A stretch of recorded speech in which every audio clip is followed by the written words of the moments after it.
такой хороший, приятно очень лететь, и вкусные пряники давали в честь этого.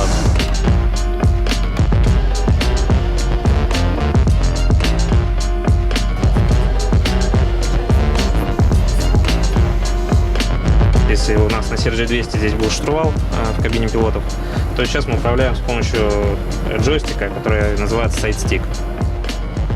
Дальность чуть больше 3000 километров. То есть уже позволяет нам расширить географию полетов, открыть новые направления.